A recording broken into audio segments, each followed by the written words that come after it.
Alright guys, we have arguably the game of the year, the Dolphins and Chiefs from Germany in just under 2 hours. Let's go though. Again, we'll go through all the other games too. I think there's 11 games on Sunday? Yeah. No, 12 actually. Wait. Yeah. We got 12 games to go through. Here we go though. Yeah. The Week 9 NFL Sunday preview. Here we go.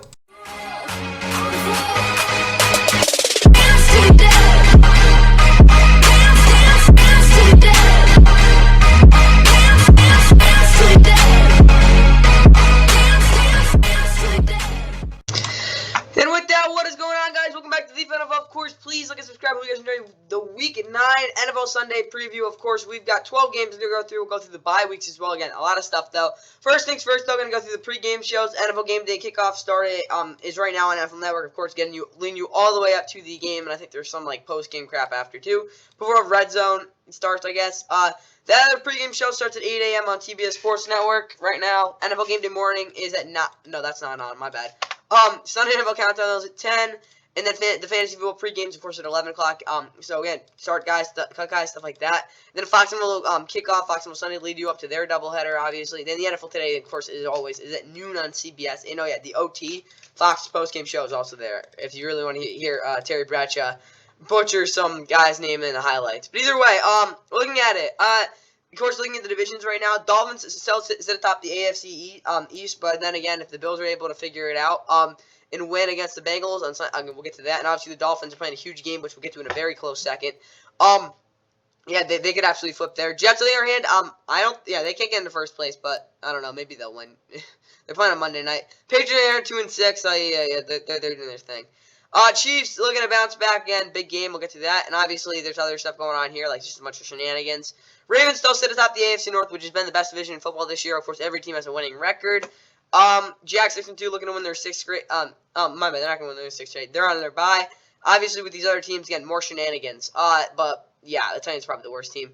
NFC, though, Eagles, huge game again. We'll get to that one later. They're still the best record in the NFL. Commanders and Giants both probably tanking. Seahawks are 5-2, 49ers are 5-3. Both those teams are jostling all that. Again, just one team needs to win, and they'll be in there. Obviously, Rams and Cardinals are also looking to bounce back. Cardinals looking to snap the longest streak in the NFL with 5 losses.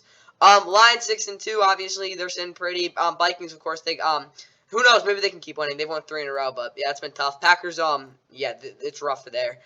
Bears, they're there, and then obviously like teams like the Bucs and Saints and more shenanigans in the NFC South. And then looking at teams on a bye this week, at the Broncos scores at 3-5. Yeah, they're on a bye. 49ers looking to figure out what the hell's going on wrong with them. They're, of course, 5-3. Lions and Jags both 6-2, looking good. Obviously, Jags more good than the Lions, though, of course, on that 5-game winning streak. And now let's get to the game of the week. Yeah, it's the Dolphins and Chiefs, guys. Like, let's go. Yeah, usually when you think of an international game, you're not going to think of freaking the 2 best, most explosive, exciting offenses in the league going at it. Yeah, it's a massive game from across the pond. Dolphins and Chiefs. Here we go.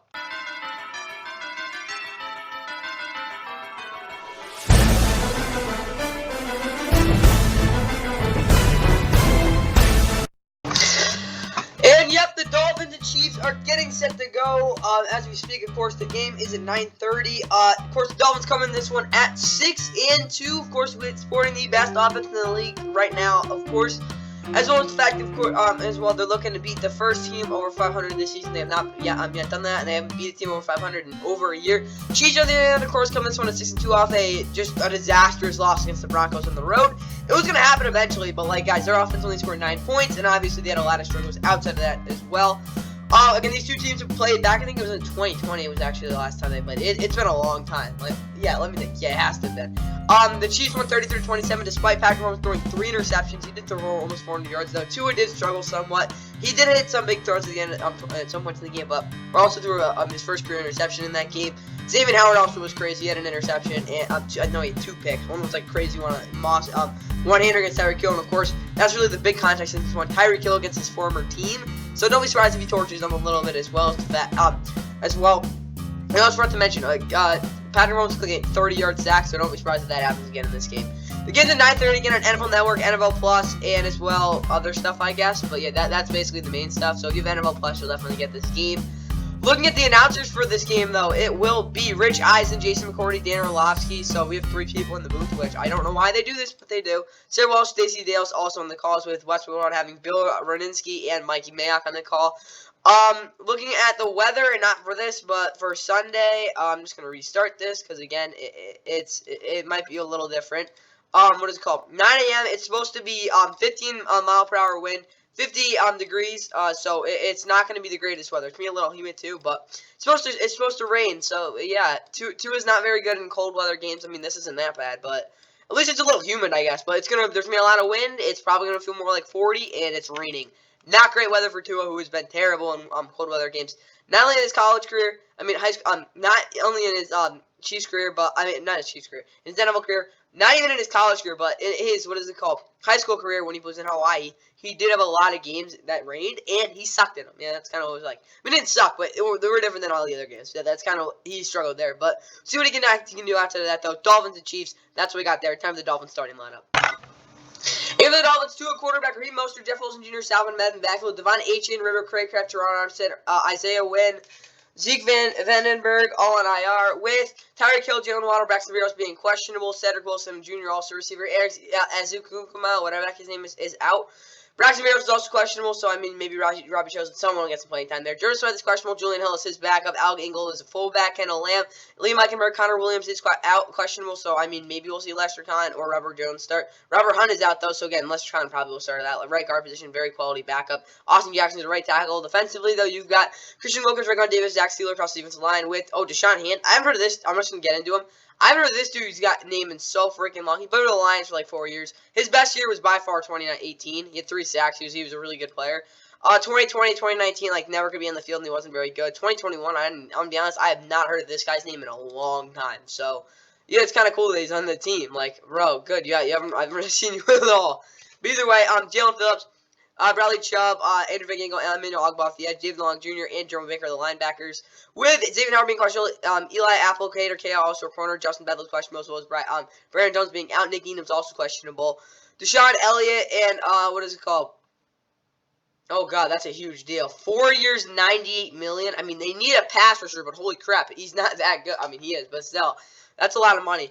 Javon Holland's also the free safety. Jalen Ramsey at corner. By the way, this is the first time Jalen Ramsey and, what is it called?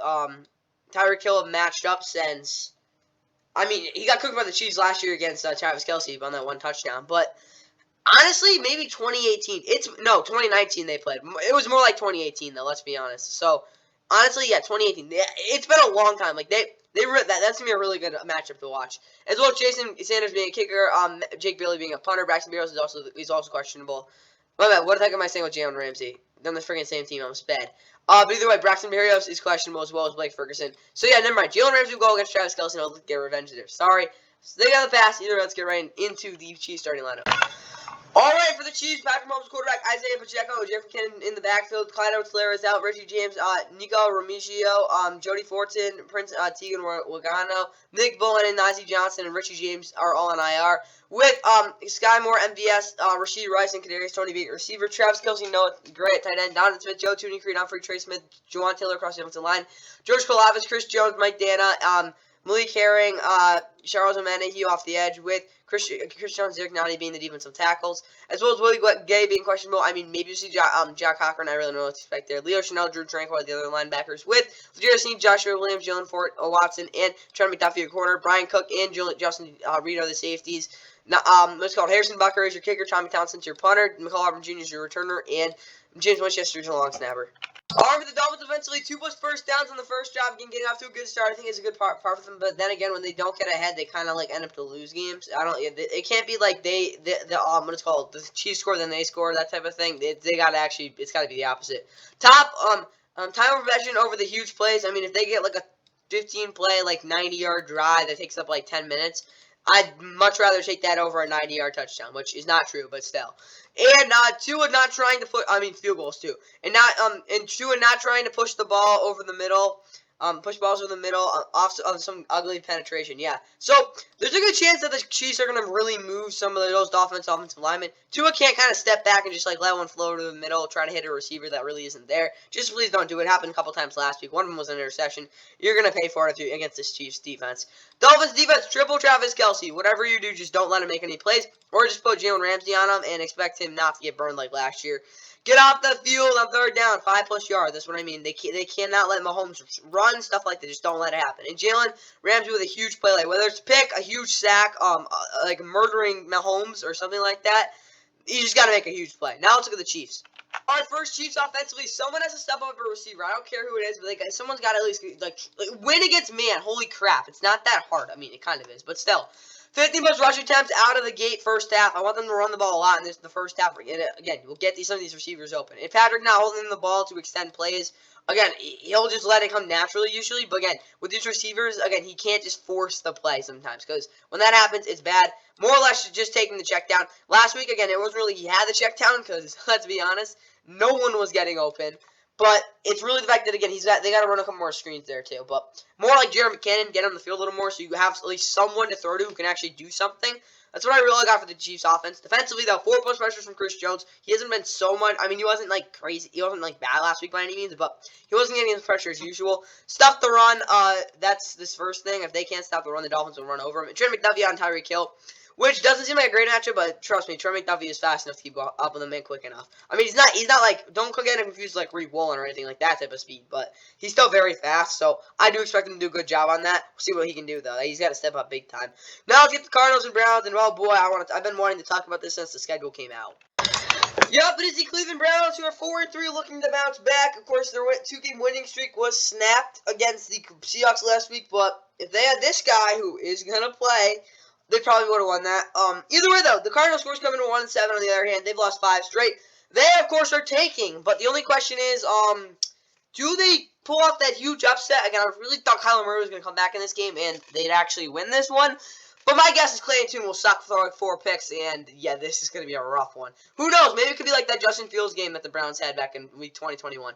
But either way, though, again, these both teams are coming off losses. Cardinals, of course, and Browns, they played back, what was it, 2019? It's been a while. Cardinals actually blew them out. They blew them out. 34-24 was the final score. Kenny Drake had like 4 touchdowns. That won't be the case in this game because he's probably not even on a team.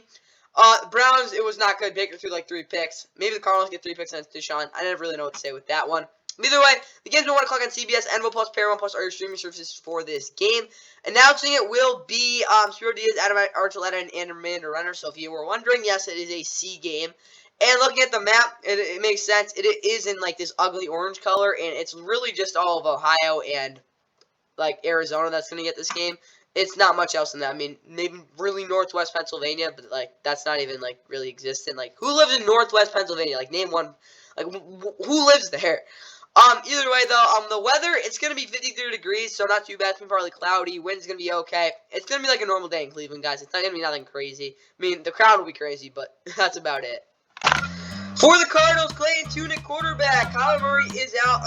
Amari DiMarcano is out. Keontae Ingram, Tony Jones Jr. in the backfield. James Conner is on IR. Marquise Brown, Michael Wilson's questionable. Ryan Moore, Zach Pascal, receiver. And as well, Greg Dortch is questionable.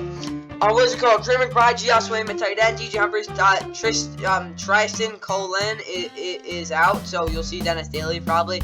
As well as Elijah Wilkinson, again, James Conner. Pat Elflein, John Gaines, LJ Collier, Carlos Watkins, Rashad Fenton, and Kyler McMichael, all on IR. Elijah Frolop, Will Hernandez, and Paris Johnson Jr. across the rest of the offensive line. David Collins, Jonathan Ledbetter, Lee Kifo, and Kevin Strong is questionable. Dante Stills off the edge. As well as what's called Josh Woods, Kaiser White, and Dennis Garnick, a linebacker. Chris Barnes is questionable. Antonio Hamilton Sr., Garrett Williams, Sterling Thomas the 5th. And Marco Wilson at corner, Buda Baker, Jalen Thompson are the safeties. Matt Prater is their kicker. Blake Gillikin is their punter. George, your returner, is questionable, and Rayon Brewer is the long snapper. And I forgot about what is it called? Matt Hembrow, whatever the heck his name is. What is it called? Long snapper. He's on IR. Either way though, Deshaun Watson, PJ Walker's is back. 0-4 Kareem Hunt in the backfield. Nick Chubb is on IR as well as Kareem Grant Sr., Michael Dunn, Dawson Deaton, Jack Conklin. Jordan Kuznicek and Thomas Graham Sr., Jr., Amari Cooper, Elijah Moore, Marquise Goodwin, receiver. David Bell is out. David Njoku, Harrison Bryant at tight end. Jedrick Wills Jr., Joe Bitonio, Ethan Poke, Wyatt Teller, DeJuan Jones, questionable. Drew Forbes is out, and Michael Woods is also out. Myles Garrett, Sirius Smith, Obo Okoronkwo off the edge. Alex Wright is out. You'll see Dalvin Tomlinson, Jordan Elliott at defensive tackle with JOK, Andy Walker Jr., and Sione Takitaki at linebacker. Denzel Ward, Ron Emerson Jr., Cameron Mitchell at corner with Greg Newsome being out. Juan Thornhill, Grant Delpit are the safeties with Dustin Hopkins, Corey Borka as kicker punter. Your returners are Elijah Moore and Pierce Strong Jr. Charlie Hewlett, your long snapper. For the Cardinals, whether Kyler goes or not, it's up to Michael Wilson and Hollywood to break the Browns' zone rules so they'll get open. If you didn't know, the Browns do run a lot of very strict what is it called? Not bunch sets. What the heck is it called? No. It's press release, basically, which means you stay on your corner, you're contacting him up until actually that 5-yard mark, and the fact that you gotta get off him really quick. You gotta make sure that these receivers are able to run some type of screens to limit the ability of these Browns corners, so basically just knock the shoes off these guys. That's kind of what's gotta go give there. Amari DiMarcano can't look like a UDFA too. It's harsh, but yeah, Amari DiMarcano isn't gonna play, so more or less, it's got to be Keontae Ingram. Defensively, Marco Wilson with a big pick. I don't care how he does it, but he's got to make a big play. Dennis Gardeck and Dante Stills both getting a lot of pressure. Dante Stills more likely, though, because, again, he had 3 sacks last week. I think he could do some stuff, but Dennis Gardeck, we'll have to wait and see. And Kaiser White running the mic. I don't know why having, what is it called, Zaven Collins doing that when he's your primary run defender, your primary tackler, and your best edge rusher. Even though he's not an edge rusher, he's not really a Mike. He's not really a run defender. He's really just a guy who makes tackles and does some stuff in coverage, which I don't know what they're trying to do with him. Don't know why he's off the edge, but that's kind of what's going on. Now let's look at the Browns. And for Cleveland, run the ball for over 150 yards. That's the first thing I'd say. No Deshaun Watson critical turnovers. And Joel Bitonio having a big bounce back with a 95% plus run buck win rate would be huge. Again, last week he just wasn't very effective in that aspect. I think that's why. He wasn't as dominant as you're usually used to seeing in pass pro, even though he wasn't bad. That's all I gotta see there. Defensively, though, Myles Garrett getting his 10th sack, again 1.5 for that. Denzel Ward continuing to dominate in man press, again he's been really good there this year, and of course Martin Emerson Jr. having a sub 70 rating again would be big, and obviously don't blow it late like last week. I mean, didn't really blow it because the offense wasn't doing anything, but you gotta be at least a little better for a defense that's supposed to be the best in the league. Now let's look at the Bucs and Texans game. Yeah, this might be a snooze fest. And meanwhile, in Houston, the Texans return home. Yeah, I think so. Yeah. Of course, they haven't played home since week 6. They're going up against the Bucs, of course, and they're also looking as well to bounce back. Of course, they've lost 3 straight, looking to snap that. Texans, on the other hand, are looking to bounce back from, again, that brutal loss against Panthers last week, where their offense was, to be honest, really bad. I mean, they had 200 yards of total offense, guys, and they took absolutely 0 shots downfield. And C.J. Stroud had so many damn throws where I'm like, bro, if they just ran one more guy downfield, it would have been a big play. That's all I'll put out there. Either way, though, of course, the Bucs, again, through that 3-game pesky losing streak, they have, offensively at least, not scored 20 points, I think, over those 3 games. Wait, who did they play in week 7? No, it wasn't week 7. It was week 6. No, wait. Oh, they lost to, what the heck was it? The Lions. Their offense has been pretty bad the past 3 weeks. Baker, at least, last week looked a lot better, but it didn't matter because they still were playing in Buffalo, and, that just doesn't really, happen. So, yeah, that's what happened there. Again, Texans looking to bounce back. These 2 teams, last split, I think, what was it? Back in 19? Yeah. It was actually the game the Texans clinched the division. It was on a Saturday, I think. Yeah, they won 23-20. There were a lot of interceptions from Jameis Winston in that game, including basically 2 back-to-back pick sixes to start the game. Texans, on the other hand, I mean, it was a close game, 23-20, but offensively at least, well, again, they're playing some of the same defensive guys. This game's at 1 o'clock on CBS, NO Plus, Paramount Plus, or streaming services for this game, as well as, again, always YouTube TV.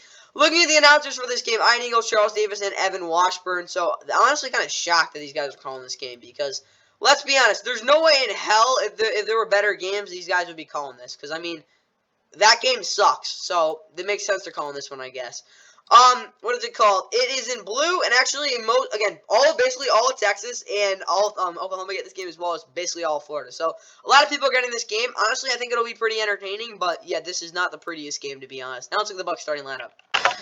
For the Bucs, Baker, quarterback, Kyle Trask is back up, Rashad White, Chase Edmonds in the backfield, Mike Evans, Chris Godwin, Trey Palmer, receiver, Russell Gage is on IR, Cade On, Payne Durham at tight end, Tristan Wirfs, Matt Filer is out, Aaron Stevens is back up, Robert Hainsey, Cody Mouch, and Luke Getty carries the offensive line. Ryan Jensen is on IR as well as nobody else. Oh, never mind. Clutch Canty, Vita Vea is questionable. Greg Gaines is behind him. Logan Hall's out. William Wilson will probably start. Joe Tryon. Shurienka, what is it called? Shaq Barrett, William Wilson, Anthony Nelson off the edge. How many sacks does he have? He has 2. This guy gets getting good rotational pass rushers, as well as Devin White and Levante David being a linebacker. Jamel Dean, Zion McCollum, D. Delaney, and Carlton Davis III at corner with Anthony Neville Jr., Ryan Neal at safety, who if you didn't know, ironically, last year he had the best rating against for any player in the league on defense. Again, pass rating against. This year he has the absolute worst, which is just kind of crazy. But again, that's only through 7 games. Christian Eisen and Kayvon Merriweather are both questionable. With, again, backup safeties for this one. Chase McLaughlin is their kicker. Jake Camardo is their punter. Devin Tompkins is their returner, and Zach Triner is their long snapper. For the Texans, CJ Stroud quarterback. Damian Pierce is out, so you'll definitely see a lot of Devin Singletary as well as Mike Boone. Neil Collins, Trevor Woods is out another week. Tank Dell, Noah Brown, receiver. Jesse Matthews, Tegan Quintariano, Troy Harrison, Juice Kruggs, Kenyon Green, Jared Patterson, and Killian Zerier, Derek Singley Jr. and Eric Murray all on IR. With Dalton Schultz, tight end, Brevin Gordon is out. Eric Stauberts is backup. Charlie Hick is also out. With their returns, tight as Howard, Michael Dieter, Shaq Mason, George Fan across the offensive line. Will Anderson Jr., Jonathan Gernhardt, Jerry Hughes off the edge with Malik Collins, Sheldon Reagan's questionable, Kerr Hannish behind him, Henry 202. Denzel Perryman, Blake Cashman, the linebackers with Shaquille Griffin, Kader Hallman, Tavir Thomas, Steven Nelson in corner with Jalen Petrie and Jimmy Ward at safety. Cameron Vernon is your kicker, your punter is Cameron Johnson, your returners are Tank Dell and Mike Boone, and John Weeks is your long snapper. In regards to the Bucs offensively, Baker over 65% completion percentage. Again, if he can just hit some of those throws that last week he should have hit, I do think that'll help him out with some other throws that he shouldn't have hit, but he did hit. So Mike Evans 7+ targets. Again, he had a pretty good game last week, but also the fact that again getting a couple more downfield targets will open up this running game, in my opinion. Speaking of that, Rashad White having 60+ rushing yards. I mean, come on, bro, it's gotta happen. And 20+ points because they haven't done that in a loss this season. Meanwhile, the Bucs defense makes CJ push the ball up the middle of the field. That's a big part, I think, that he hasn't been able to do. And if they're able to make him do that, man, maybe they get a pick and commit in zone blitzes on third down. I mean, just don't have Ryan Neal cover obviously, and as well Jamel Dean and man on Neil Collins 65% of the snaps. I mean, that's kind of obvious, guys. Like he's really the only guy that's going to do anything. That's all I got for the Bucs. Now let's go to the Texans. All right, and the Saints return. I don't know. Do they? I don't know. Wait, I'm kind of slow here. Who they played last week? I'm blanking. Oh wait, no. They do return home to play the Bears, of course, who are just they're not very good. I mean, they had a good game against the Raiders where they blew them out, even though again the Raiders are tanking, and yet then they beat the Commanders. So technically, they've actually won 2 out of the last 3 games. No, they haven't, but still. Wait, actually, yeah, before last week, whatever. Then last week, they got the absolute butts kicked. 30-13 loss to the Chargers. Tyson Bagent, I think, is going to start this week either way. Against the Saints offense that exploded last week for 38 points. Rashid Shaheed had 3 catches on 153 yards and a touchdown, something like that. Yeah, the Saints offense is looking really good, but then again, it was 1 game, and then before that, they lost 4 or 5. That's all I'll put it. And their only win was in New England, where they got a shutout. Either way, though, these 2 teams played. Was it last year or the year before? No, they played. I don't think did they even play in 2021? Did they? I don't even know if they did. Did they play last year though? I think no, they didn't. Wait, let me think. Cause no, they played the Saints played who the heck did the Saints play last year? Why am I spetting? Let me just look this up because I'm just not thinking right now. No, it was 2022. No, whatever. The last time they played, at least, Bears Saints. If you don't remember the MVP game, so who knows? Maybe Tyson Bagent can play at the MVP because I mean, Mitch Trubisky won it, even though the Saints did win that 121-9, that wild card game. But either way, this game now is at 1 o'clock on CBS. I know it was Paramount Plus or streaming services for this game as well as always Sunday NFL Ticket. Intercontinental Tiki Barber, Matt Ryan, AJ Ross in the call for this B game as well as looking at the map. It is in yellow, which means you're going to get most of this like central, southeast area. Going in, of course, down in the bayou, and of course you got all of Illinois basically on the west, basically the west half of Wisconsin. Really north, Indiana, and then, like, Iowa, and then, yeah, like, the east side of Missouri. So, Yeah, that's what I got there, guys. Let's get right into the Bears starting lineup. For the Bears, Justin Fields continues to be doubtful, so Tyson Bagent will probably start. Roshan Johnson, Dante Foreman, both healthy in the backfield, though. DJ Moore, Darno, Mooney, and Tyler Scott, receiver. Equinemius, St. Brown, Joe Reed, Braxton Jones, and Josh Blackwell all on IR, with Cole Kmet, Robert Tunyon at tight end, Kyler Blasingham's the fullback, Larry Borum, Tevin Jenkins, Cody Ware, and Nate Davis is out. Not Tevin Jenkins. I don't know. Maybe someone's going to start at right guard, as well as Darno right.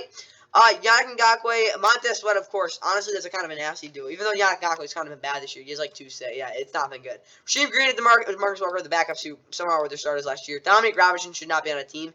I thought they had 5 sacks in 2021. Yeah, no, it was only 1.5. What the hell? Whatever. Back into it.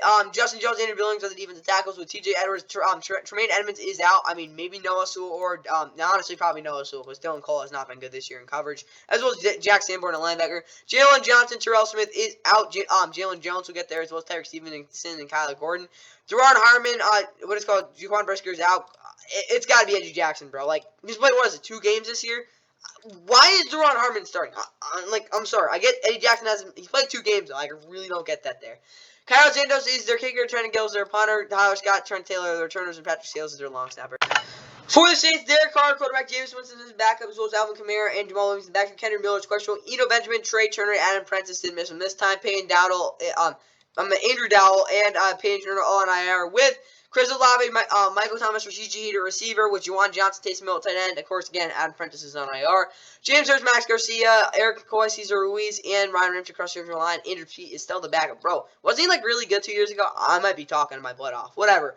Cameron Jordan, Kyle Granderson, and Isaiah Foskey at the edge. Malcolm Roach is questionable, as well as Tandem Caspigan.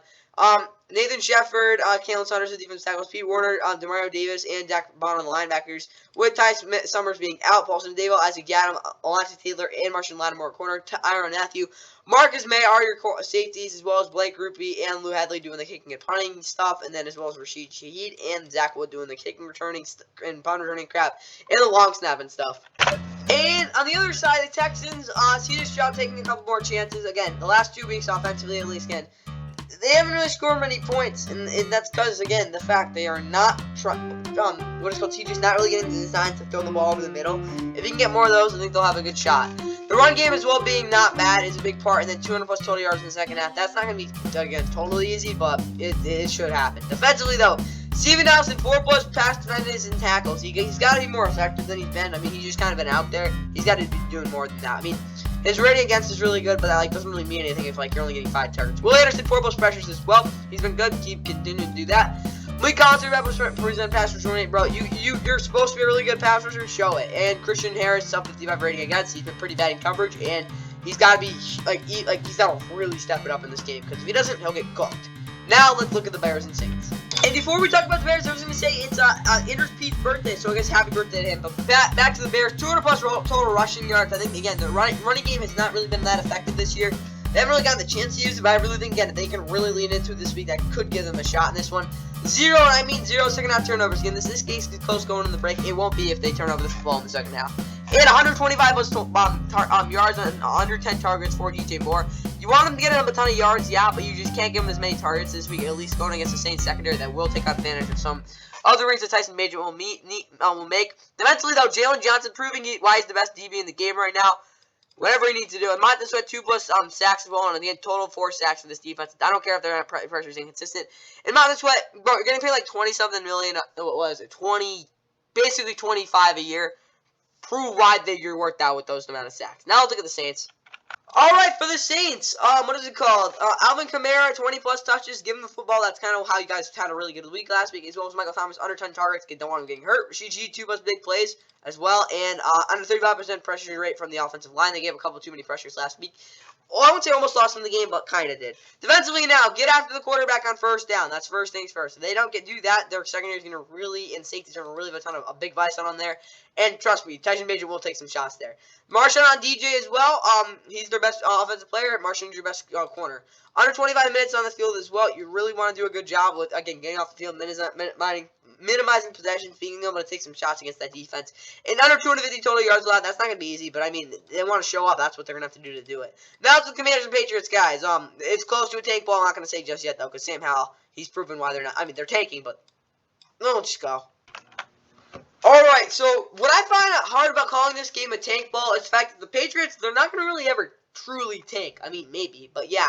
Commanders, yeah, you could say they're tanking. They did just trade their 2 first-round picks. I mean, what was it, Montez Sweat in 19? No, Montez Sweat in 2018, right? And then, I think it was Montez Sweat 2018, and then Chase Young in 2020. Those 2 edge rushers they obviously had, which kind of makes sense. It kind of does. I mean, maybe just because they don't want to pay them, but probably because they're tanking. But can't really say they're tanking just yet because they're not the Raiders. So yeah, but yeah, they're 3-5 guys.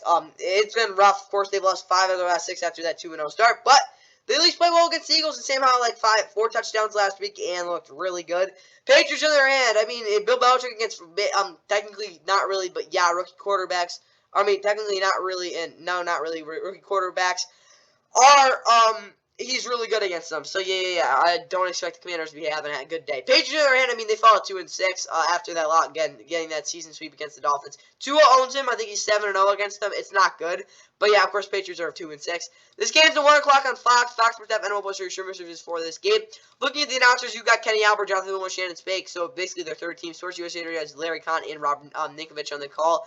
As well as it being, again, in blue, you'll see basically the whole entire Northeast and, yeah, this little sliver again in this game. So, as much it is a B game, I mean, it's like there's only 3 games on, so, yeah.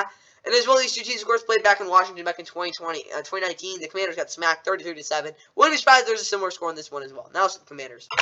Oh, of course, forgot about the weather. Either way, it's going to be partly cloudy in Foxborough, 60 degrees. It's going to be very boring, guys. It's nothing crazy. It's going to be like bleh.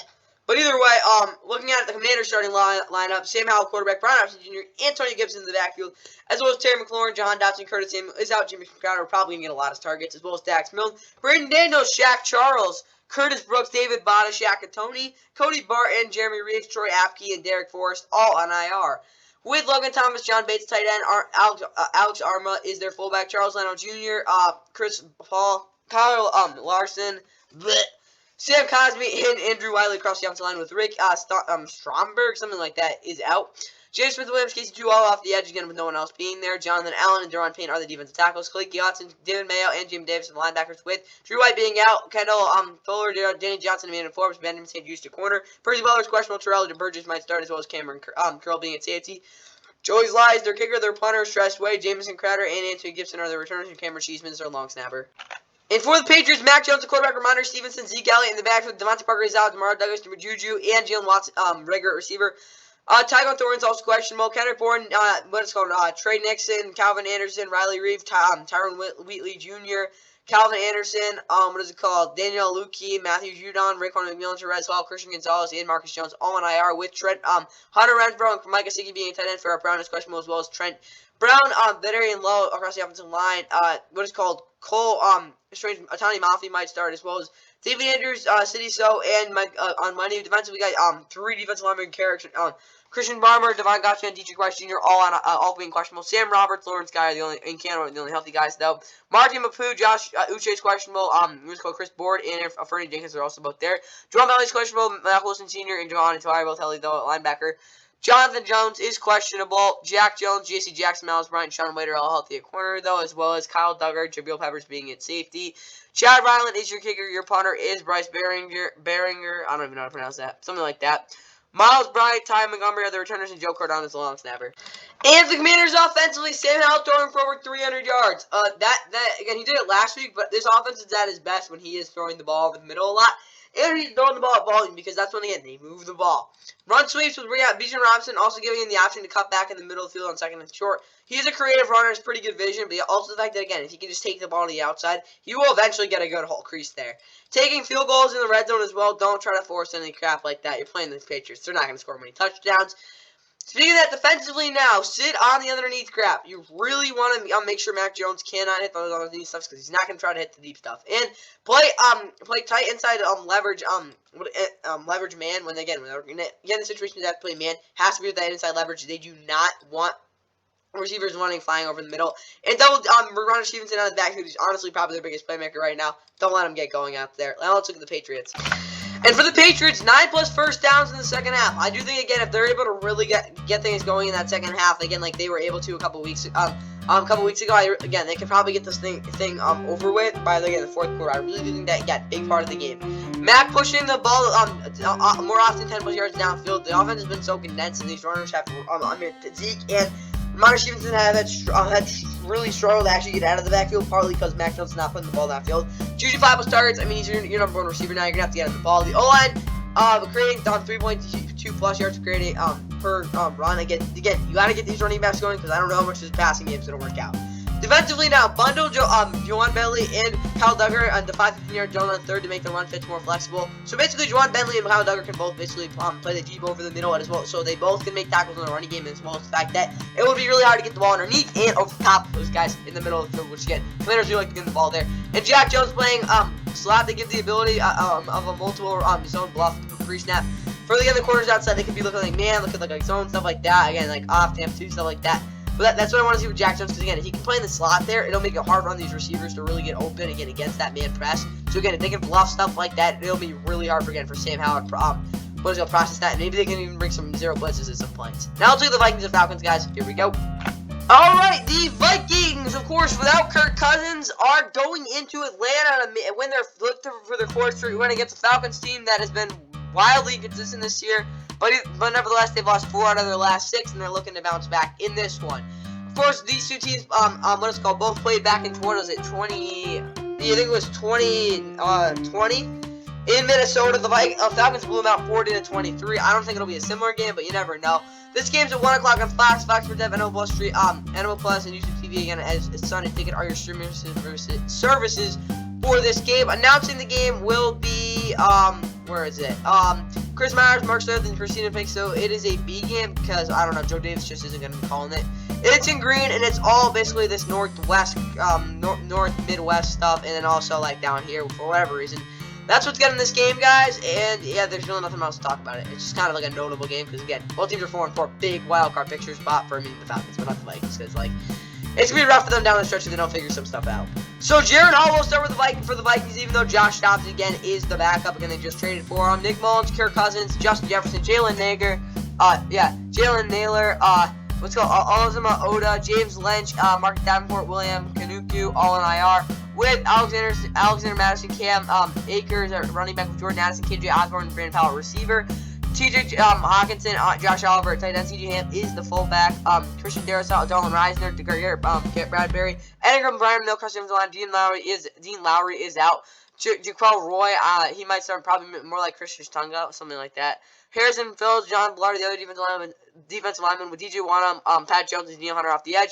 Ivan Pace Jr. and Jordan Hicks are the linebackers. Brian Asamoah is questionable, as well as Caleb Evans, Andrew Jr., Mekhi Blackman, and Byron Murphy Jr. at corner. Cameron Smith and Bynum and Harrison Smith at safety, with Greg Newsome at kicker, Ryan right at punter. Keenan Nwanga, Brandon Powell returner, Andrew DePaul at long snapper. For the Falcons, Taylor Heineke will get the start. Bijan Robinson, Tyler Algier, Cordell Patterson, Backfield, Avery Williams, Josh Ali, Matt Hennessy, Ethan Greenidge, Nicole London, Grady Jarrett, Nakungbo and Dungy, Troy Anderson, Ikenna and Kwanu, yeah, something like that. All on IR, with Drake London being out, Kadero Hodge, Brad Jefferson, Matt Collins, a receiver, Kyle Pitts, Jonathan Smith, tight end, Keith Smith is out at fullback, Jake Matthews, Matthew Bergeron, Drew Dahlman, Chris Lindstrom, Caleb McGarry across the offensive line with Calais Campbell, David Onyemata, and Tavius Street across the defensive line. Arnold McKinney, DeAndre Malone, Lorenzo Carter, and Bud Dupree off the edge, with Caden Ellison, Nate Landman, and linebacker, with Adrian Terrell, D. Alford, Jeff Okuda, and Trey Flowers at corner. DeMarco Holmes is out. Richard Grant, Jesse Bates III at safety. Young Oku is your kicker, your punter is Bradley Pinion, Cordell Patterson, Mike Hughes, your returner, and Liam McCall, your long snapper. And for the Vikings, take some shots off play action to Jordan Addison, and that is for Jaron Hall. I really do think, again, if he can get the ball downfield, that'll kind of boost him some confidence and maybe take a little of the pressure off of him. 12 plus targets for G.J. Hawkinson. I don't care what quarterback you are, he's one of the most reliable targets in the league. Not only does he get open, but when he doesn't separate too much, he'll still catch the ball because, again, he has a very good catch radius. All-right, creating bounce back lanes in the left, in the left B gap, outside, left B gap on outside zones to get a couple of big runs. So here's the thing. The thing about this Falcons defense is they really like to swarm the ball carrier, again, where he goes. But the cutback lanes could actually give them some big runs because they really only have, like, one guy in that cutback lane. And I really do think that K-Makers could, again, 15 most carries, but that could make some big plays off of that. Defensively, though, Cameron Bynum 2 plays in coverage. I don't care if it's, I really don't care what he does. He's just got to make an impact there. Make Taylor Heineke progress to the second level on third down. That's where he gets in trouble. That's where you're going to get the pressure. And Daniel Hunter pushing into 4-eye on third down as well. Again, I just don't have much confidence in what is called Drew Dahlman. No, not Drew Dahlman. Matt Hennessy. Not Matt Hennessy. But I'm really bad here. I don't have much Matthew Bergeron, at least so far. He's really, again, as a rookie, he has yet to really show me that on his outside shoulder he's been able to hold guys down. Daniel Hunter's a really guy to just like basically surge through that. Now let's look at the Falcons. All right, the Falcons offense, 45 plus rushing attempts. They're going to have to run the ball a damn lot in this game if they're going to give them this defense the ability they want to. So they're going to be a big running game. 3 plus 20-yard runs as well. Again, big runs. Don't care how they get it done, just big runs. Taylor Heineke taking a couple of shots again off of that as well, and 35 minutes of possession. They do all this, the Vikings won't score many points. Defensively, though, they've got on your mind a 40% plus pressure rate. I really think, again, him getting consistent pressure there is huge. And then again, it's just the winning these reps. That's what will get him going. Adriel bounce back as well. He hasn't been good the past 2 weeks. Just play better and under 15 points allowed as well. Should give him a good shot because again, there's no excuse if your offense has the ball this long that you're giving up 15 points to basically a third string quarterback. Now let's get to the national game. Again, this is a really stinker of a national game, but like it's kind of must win for both these teams. Can the Rams finally win in Lambeau? We'll have to wait and see because the Packers are desperate and they've lost 4 in a row.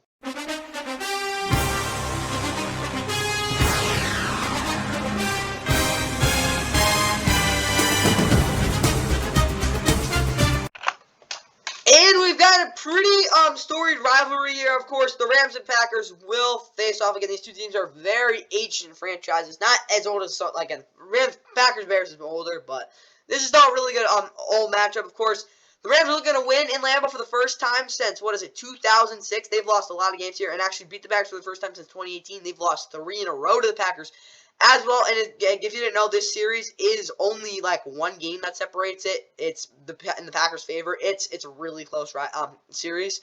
Obviously, though, looking at how these two teams have played the past 3 matchups in Lambeau, again, all those matchups have been there. The Rams lost to the Packers, I think. Yeah. Again, they lost in that NFC divisional playoff game, 32-18. Then back in 2021, the Rams lost their 3rd straight. I think it was Thanksgiving weekend. Packers won that one 36-20. And then, of course, last year the Rams barely had 100 total yards of offense, something like that. Packers won 24-12. But now they match up in a game where the Packers are actually on the lower side, even though the Rams were really banged up. Of course, they're 2-5. They lost 4 in a row. Their offense has been atrocious. Jordan Love's been pretty bad, and the Packers are just a bad team. Rams, on the other hand, 3-5. Last week was really the first instance this year where you could see, yeah, the talent really did not show because they got their absolute butt kicked against Cowboys. Yeah, it was the defense not showing up, that's not going to happen again. I guarantee you that. With Raheem Morris, the defense coordinator, it's just not going to happen. And, of course, as well, Matthew Stafford injuring his thumb is really bad news. He's questionable to play. We'll see what happens there. Of course, the Rams need to get to 4-5 because if they're 3-6, tanking time. The game's at 1 o'clock on Fox. Fox for NFL Plus our streaming service as well as NFL Sunday Ticket for this game. Announcing it, it is actually somehow ironically a national game. I mean, it could be close, so I guess that kind of makes sense. Not really, though. It will be, where is it? I mean, Daryl Johnson, Pam Oliver, Eastman Radio, Steve Levy, and Max Starks. Looking at the map, it is in red. A lot of the country is getting this game because, again, it's the NFL and Fox doubleheader game 1. It's not really truly, like, worthy to be a doubleheader game, but it is. And obviously, we'll get to the national game later, and that certainly is. So that's what I got there. The weather in Green Bay, it's actually kind of mild, to be honest. It's not going to be too bad. It's going to be 40 degrees, a little bit of wind, nothing crazy, though. And it'll be a little cloudy, too. So, yeah, it'll be kind of like a fair weather type of game for the Rams, which they're really fortunate because some teams, when they go to Lambeau, it gets really ugly. I mean, the Packers haven't played well at Lambeau. What are they, like 1-3 at home this year? It's not pretty. Now let's get the Rams. And for the Rams, Matthew Stafford's questionable again, so Brett Rippon could start. Stetson Bennett, of course, he'll be out for the whole year. That's all I'll put it. Darrell Henderson Jr., Royce Freeman, both in the backfield, though. Cooper Nakua is questionable. Tutu Atwell. And Ben Skoronka, receiver. Tyler Higbee, Bryson Hopkins, a tight end. Hunter Long, Bobby Brown, Jason Taylor, all on IR. Howard Jackson, Stephen Villa, Brian Allen, Kevin Dotson. Please, to God, will Robert Havenstein be will play again. Joe Noteboom is the backup there. Jonah Williams, Jacoby Turner, Aaron Donald, all those guys looking to bounce back. Outside of maybe Aaron Donald, him too. Larry Murchison is questionable. Byron Jones, Michael Hoyt, Zach Van Luckenberg, Ocean Mathis at linebacker off the edge. Oh God, Ernest Jones is out. I mean, Troy Reader, I'll be honest, he isn't really that good, but I'll give him one thing. He at least does make the routine plays. Again, he does make some mistakes once in a while. He's pretty bad in coverage, but he does make the routine plays. That's why Christian Roseman is there. We've been solid this year, so I'm not too concerned. Derrick Kendrick, Alcala Williams from Duke Shell at corner. Kobe Durant is questionable, as well as Russ Houston, Jordan Fuller being at safety. Luke Haversick is the kicker. Ethan Evans is the punter. Austin Chamberlain is the returner, and Alex Ward is the long snapper, of course, with Ron Rivers and Kyron Williams both being on IR. And for the Packers, Jordan Love, quarterback, Aaron Jones, A.J. Dillon in the backfield, Christian Watson, Romeo Dobbs, and regional receiver. Latavian Wicks is also there, as well as Luke Musgrave, Tucker Pratt, the tight end, Rasheed Walker. Elton Jenkins, Josh Myers, John Runyon, Zach Thomas, Carson line, David Bakhtiari, Luke Tenuta, Donald Savage, Eric Stokes on IR, Kenny Clark, TJ Slade, Devontae Wyatt, defensive lineman with Preston Smith, Devondre Campbell, Lucas Van Ness, Kingsley Nagabor, and Rashawn Gary off the edge. Quay Walker's also questionable, so Eric Wilson can get the start. Jair Alexander, Carrington Valentine, Keyshawn Nixon, and Corey Ballantyne at corner. Oh, God. If Jair isn't on Cooper Kupp, it's going to get bad there. Ruby Ford is questionable, as well as Antonio Johnson Jr. or Dalen Levitt. One of those guys will start if he can't go. John Ellis is the other safety, as well as Anders Carlson being questioned at kicker. Daniel Williams, your punter. Your returners are Jaden Reed and Keyshawn Nixon. And Matt Orzik, your long snapper, former Ram as well. In regards to the Rams offensively, run the ball a ton. I don't care anyone who's playing. Just run the ball a lot. You don't need, again, I'll be honest, you're not going to need to score 30 this game. Please don't try to. Cooper Kupp being somewhat back to himself. I mean, like, it's been weird with Cooper Kupp. He just has not been in rhythm. It's been really weird. I hope that was a two-game thing. And get the hell out of Lambeau with Matt's thumb intact. That's really all I care about, because if that works and they do win, they're alive. Rams defense buck up in coverage. 65 rating combined in secondary. They have to be better. I mean, these receivers for the Packers, yes, Romeo Dobbs is a pretty decent player, but he should not be torching you guys. Come on. Under 55% completion percentage from Jordan Love as well. That shouldn't be too hard. He's going to miss some throws. And 2+ interceptions. Take advantage of every single read he does not make. Now let's go to the Packers. All right, Packers offensively. Aaron Jones, 25+ touches. He's really your only offensive player who's been somewhat confident this year. And Jordan Love as well, getting the quick throws underneath. We'll actually get him in some rhythm, maybe with some confidence later with Matt LaFleur as well with him. Defensively, though, get the third down. That's really all you got to worry about there, because, again, if they can stop the run, if Kenny Clark can somewhat be decent this game, which he hasn't been most of this year, that would be big. And as well as Jair Alexander playing press man against let's go Cooper Kupp, who of course Jair is gonna have to be on the whole game. And blitz early and often as well. They actually do a good job blitzing this year, so I mean I'm not too mad about that. And also giving Lucas Van Ness a couple more snaps, because he's really the only guy that I'm like that outside getting Rashawn Gary. Then I'm like, yeah, that guy's gonna get a ton of pressure. See, just give him a shot there, guys. Like, come on, Joe Barry. So after the Packers, now let's look to the other national game in the 1 o'clock window. The only really good game in the 1 o'clock window. Yeah, Seahawks and Ravens. Yeah, Seattle, are you really that good? Well, this is the game to show everyone. And the Ravens, on the other hand, yeah, it's time to blow another team out.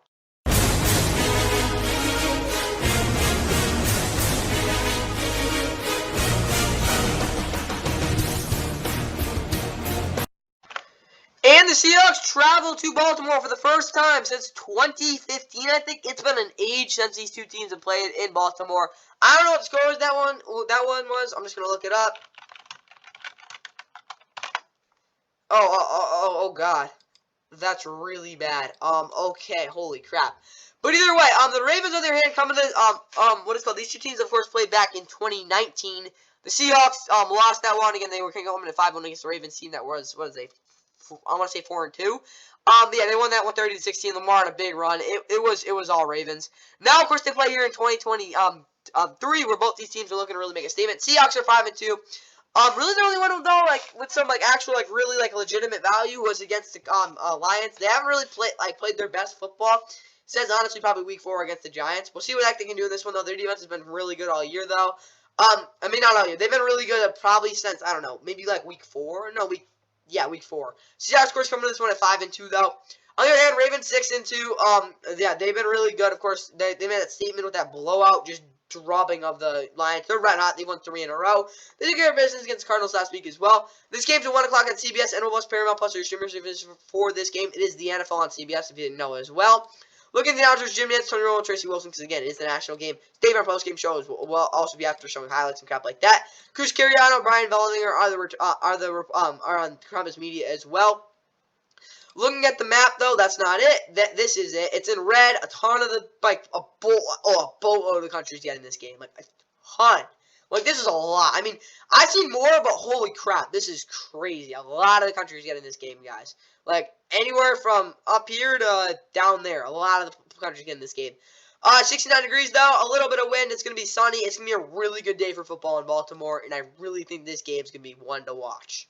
And for the Seahawks, Gino, quarterback, Kenneth Walker III, Zach Charbonnet in the backfield, Kenny McIntosh, Derek Young, Abraham Lucas, Latrell Bumpus, Joshua, whatever this guy's name is, Uchenna Nwosu, Kobe Bryant, Mike Morris, all on IR, DK Metcalf, Lock and JSN, a receiver with Noah Fant, Will Disley at tight end, Nick Ballora, fullback, Charles Cross, Damian Lewis, Evan Brown, Phil Haynes, and Anthony Bradford are both questionable. Stone Forsythe is also there. Jake Saran could go if Phil Haynes can't go. Draymond Jones, Jerron Reed and Leonard Williams are all, again, the guy they traded for, all healthy, with Austin Falayu and Brian both being out. Boyle Moffitt, Daryl Taylor, Frank Clark, Derek Hall off the edge with Jordan Brooks and Bobby Wagner at linebacker. Devon Witherspoon, Michael Carter, Michael Jackson, Trey Brown, Rico on a corner.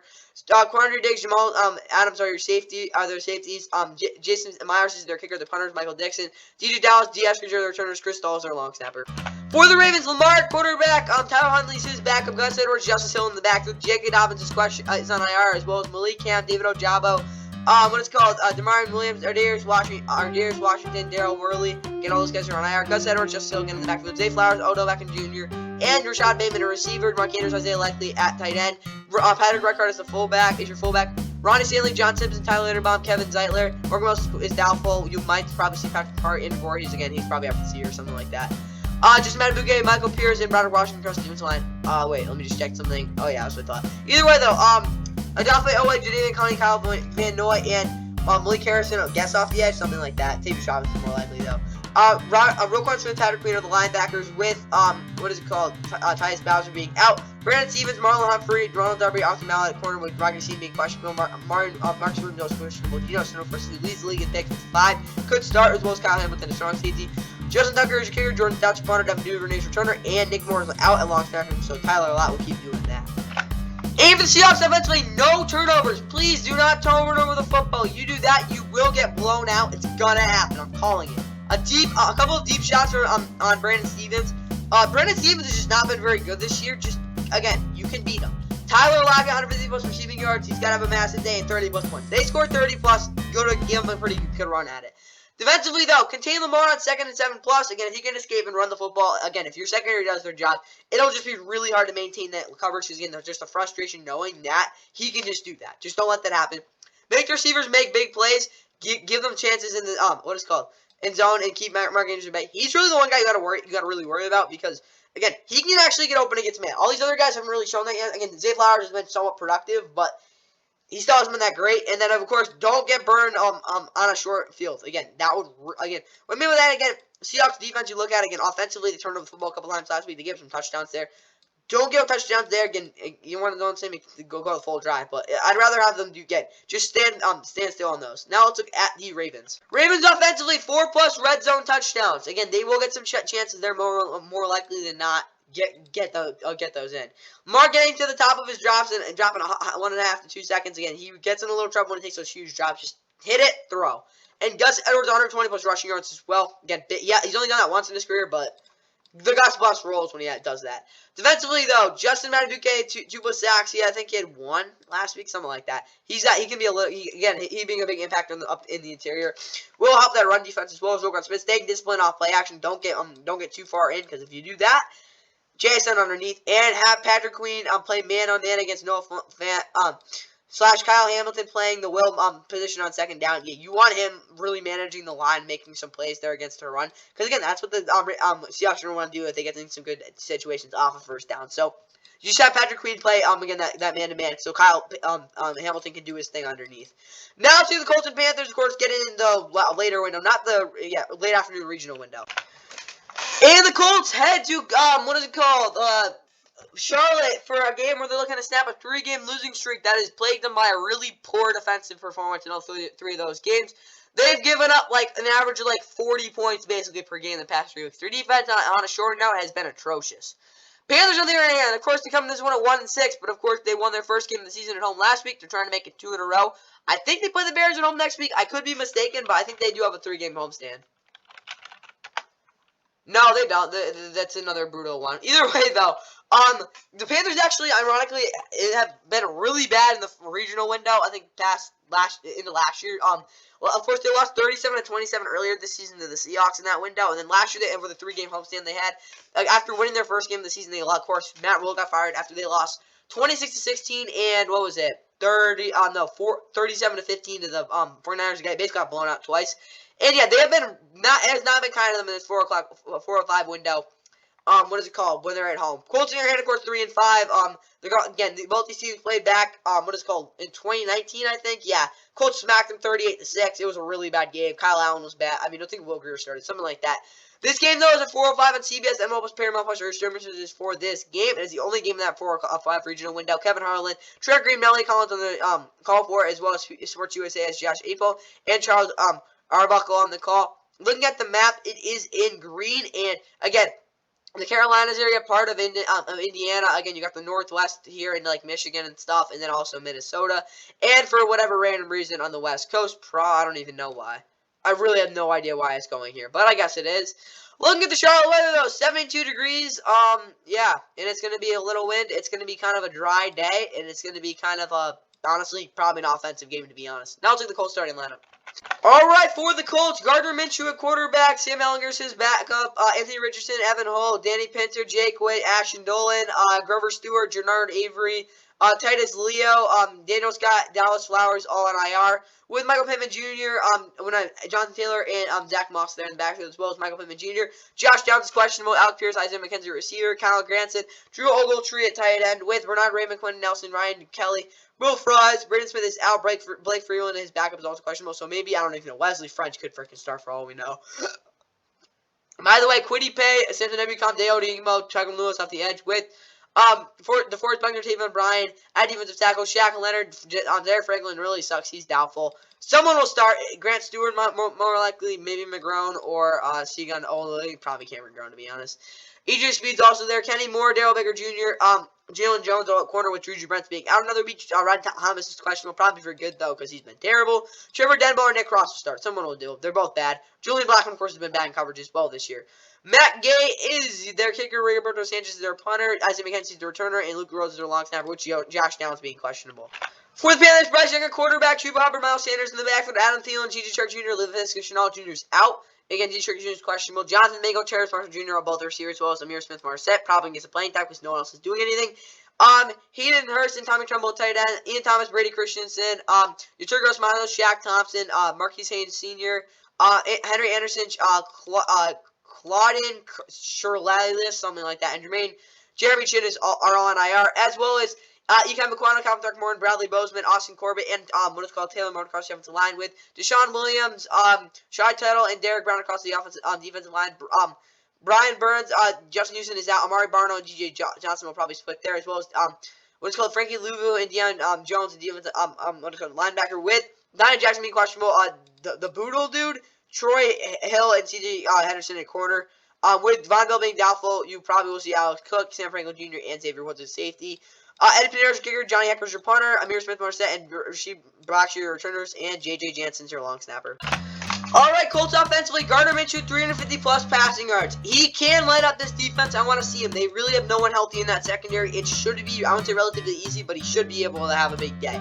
JT going for 3 yards per carry after contact. Yeah, he's got to, I think, again, if he can just basically pull over guys, it'll really help Gardner Minshew out through the air. Again, they should have a massive day offensively. And Michael Pittman Jr., 10-plus targets. Get him the football. Defensively, though, under 300 total yards allowed. You've been so bad this year, bro. You're playing a bad offense, guys. It's got to work out here. Safety's playing deep, and that's it for them. I mean, please, just do not give up any big plays, and don't try to step up in any way possible. DeForest Buckner being better again in the run defense. Again, better passers last week, but it doesn't really matter if everyone's wide open. Now let's look at the Panthers. All right, for Carolina, Bryce making strong throws outside the hashes. This is something he has really done all year. Again, anticipation's a lot with it, but again, if he can do more of that, that would be huge. Miles Sanders was rushing yards, somewhat of positive contribution, please. And Adam Thielen drew up a yard touchdown again will give them a really good boost, and maybe when they win it with that. Defensively, Brian Burns and Justin Houston foremost combined sacks. Well, I guess Brian Burns is playing his butt off, or Mark Darnold kind of does something. Run fits focused on the A and B gaps to the right. That's where they're running on the ball. Just be honest right there. And always have an advantage in the box. If you don't, you're going to get the ball right down your throat every play. Just please always have that advantage. Now to the Giants and Raiders. You know what's coming.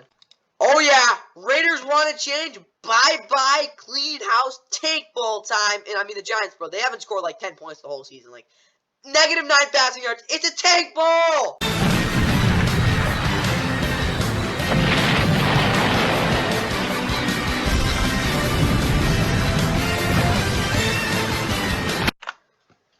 And what a game it is. It's the Giants and Raiders both going at it. This game sucks.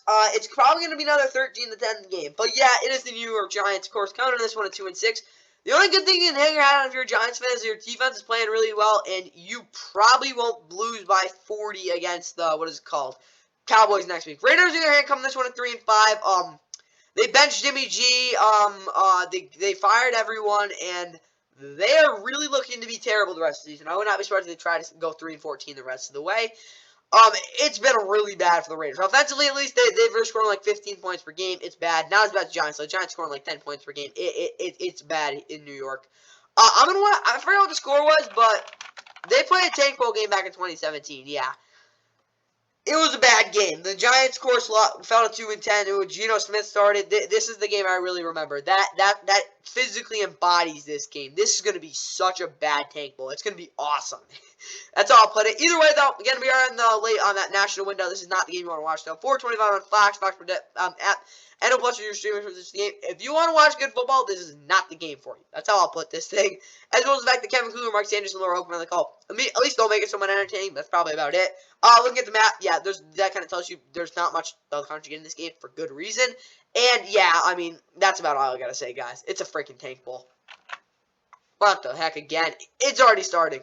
Alright, for the Giants, Daniel Jones quarterback, Tyler Taylor is, of course, out. Joshua Corbin. Who the hell is this guy? Bro, who are you? Like, actually, I've never heard of you. Like, not even at Florida State. Like, what? Bryce Ford, Whedon, Chris Myrick, Jason Housenauer, Joshua Zudi, Matt Pert, and Shane Lemieux all on IR. Gerard Davis, Aziz Ojolari, both also on IR, as well as Eric Gray and Gary Brightwell. Of course, aren't on the screen because they're irrelevant right now. Darius Slayton, Wanda Robinson, Isaiah Hodgkins at receiver. Darren Waller is out. You will definitely see Daniel Bellinger, though. Tommy Sweeney's also out. Andrew Thomas questionable, probably won't play. Just Pugh, again, will probably start there. Ben Burns, Michael Smith Jr., John Michael Smith Jr., Mike Belinsky, Evan Neal's also questionable. Tyree Phillips could start there. Ajon Robinson, Dexter Lawrence, Kayvon Thibodeau, Jihad Ward, and Boogie Basham are really the only sets of pass rushing they got. Because, the Giants, what the hell? I'm so lost with what they're doing here, guys. Bobby O'Grady, Mike McFadden are the linebackers. Let's go. Dory Jackson, Deontay Banks at corner with Xavier McKinney, Jason Pinnock at safety. Trey Hawkins is also there. Cade York is your kicker, of course, with Graham Gano going on IR, probably presumably for the. Yeah, that's not good. He hasn't been good this year. Like, yeesh, 64%. Holy crap. Gunnar Olszewski and Ferris Campbell are the returners with Casey Crider at long snapper. And for the Raiders, Aiden O'Connell, quarterback. Josh Jacobs, Amir Abdul in the back with Devontae Adams, Jacoby Myers, Hunter Renfro at receiver. Michael Mayer at tight end. Trey Tucker's also there. Jakob Johnson, your fullback, is out. Colin Miller, Dylan Parham, Andre James, Greg Miller, Thayer Mumford Jr. is out. You'll probably see Jermaine Illuminor. Dawn Wagner, Kene Magua, whatever the heck that guy's name is. Darian Butler, Rodder Teamer, and Brandon Faison all on IR.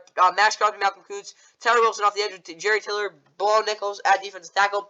Devon Diablo's out. Amari Burney will probably start. Robert Spillane is questionable. You could see Jalen Smith. Wait, is this guy in the Cowboys?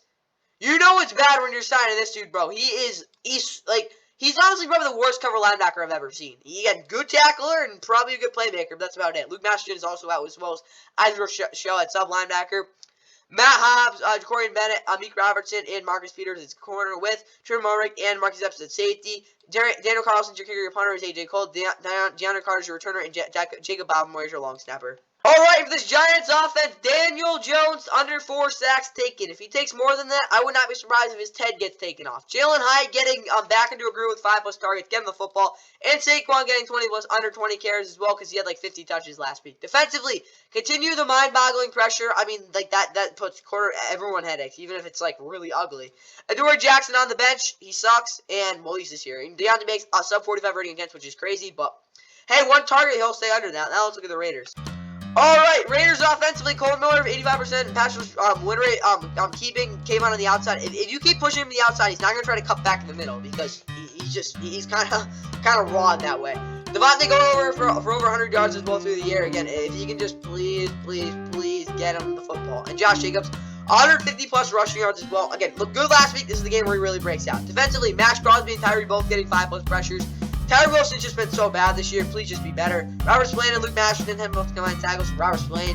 And under 10, 225 net pass yards allowed. Again, that can be sacks too. So if they got 250 passing yards to Daniel Jones to get like 8 sacks, that is one way to do it.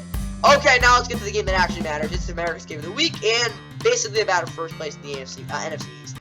Dak versus Jalen. Oh baby, it is a massive game in front of the whole country. Yeah, everyone's watching this game, guys. It's America's game of the week.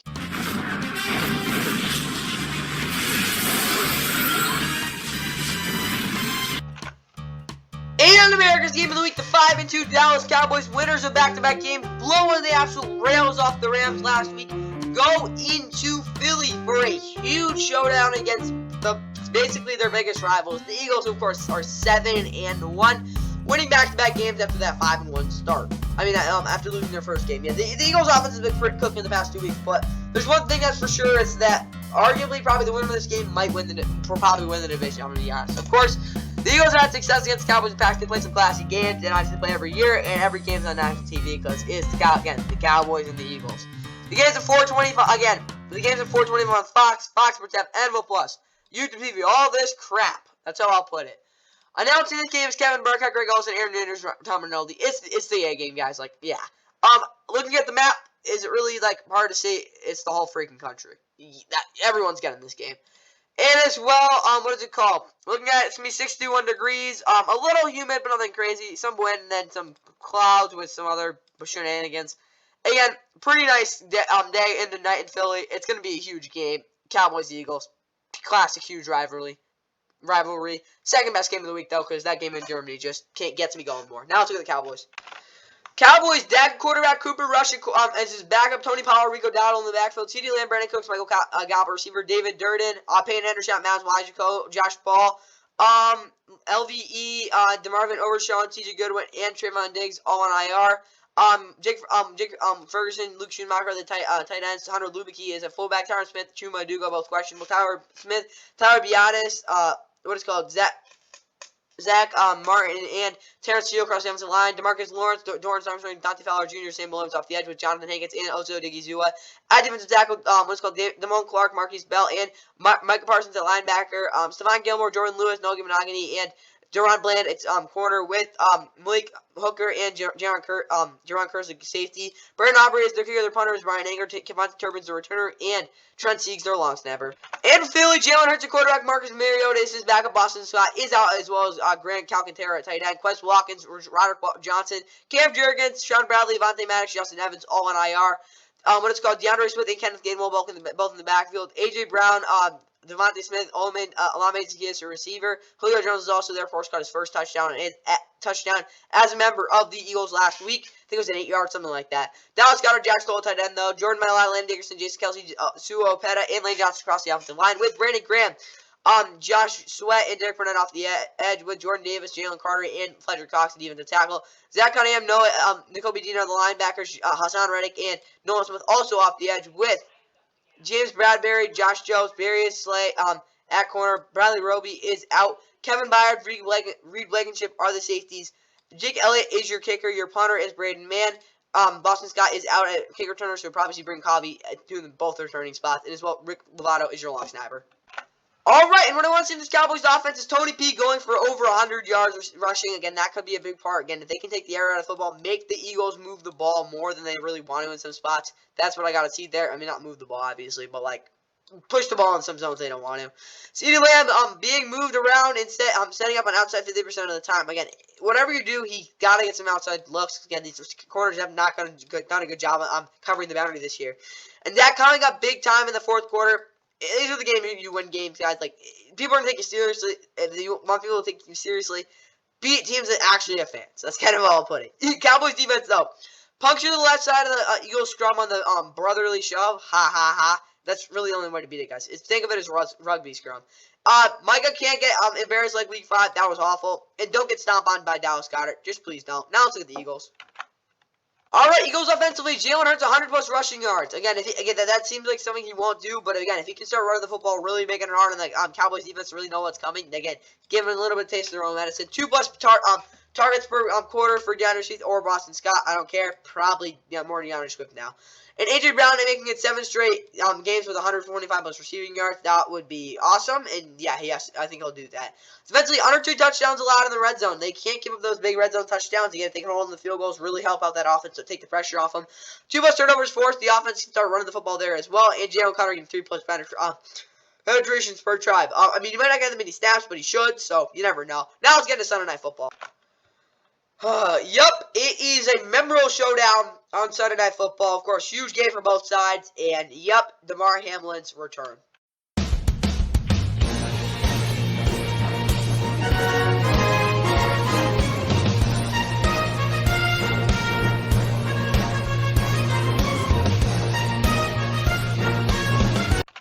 And on Sunday Night Football, of course, we've got a matchup that never happened last year, of course, with the Bills and Bengals. I'm not going to get into, the whole situation with Damar Hamlin, but I would be very surprised if he didn't play in this game. He'll definitely get some playing time. Obviously, there'll be a whole ceremony before the game for that remembrance as well. But either way, the Bills and Bengals are going to be going at it. Of course, both these teams definitely need this game. Bengals are looking for their 4th straight win against the Bills squad that has been really erratic this year. They have really not played their best football since, I want to be honest, week 4. Yeah.